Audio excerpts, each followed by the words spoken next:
I'd reached a point where I was having to have help to shower and wash myself, to get dressed in the morning. I couldn't walk up and down stairs anymore. I used to have to get carried up and down. I couldn't go out by myself because I always needed someone to push me in my wheelchair or carry my oxygen for me. So really at an age where everyone was becoming very independent, I was becoming less independent and regressing to being almost like a young child in the needs I had.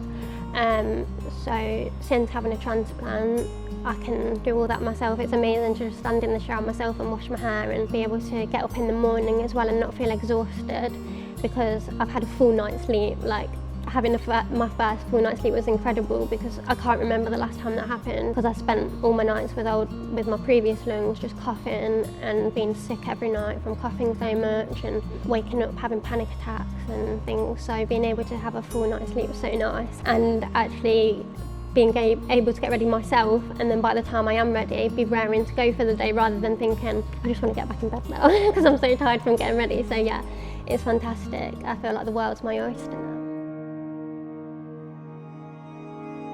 Holly doesn't like this one because she gets the taste of the antibiotic.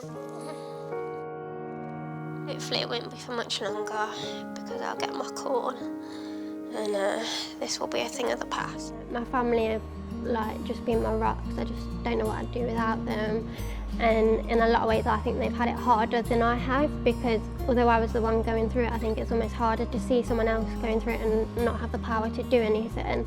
When I was really poorly and things, I was unaware of that, whereas they were living the reality of that and that they might lose me and things, so that would have been really hard emotionally for them.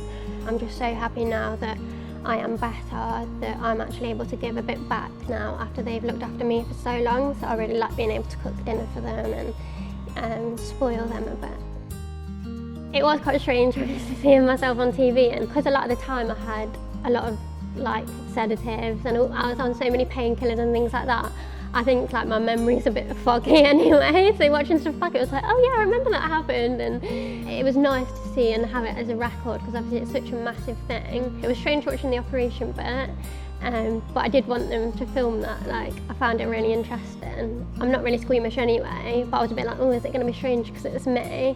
But it wasn't. Even though it kept flashing to my face, I still felt quite disconnected from it, and I was more interested in what they were doing rather than focusing on the fact it was actually me and my lungs.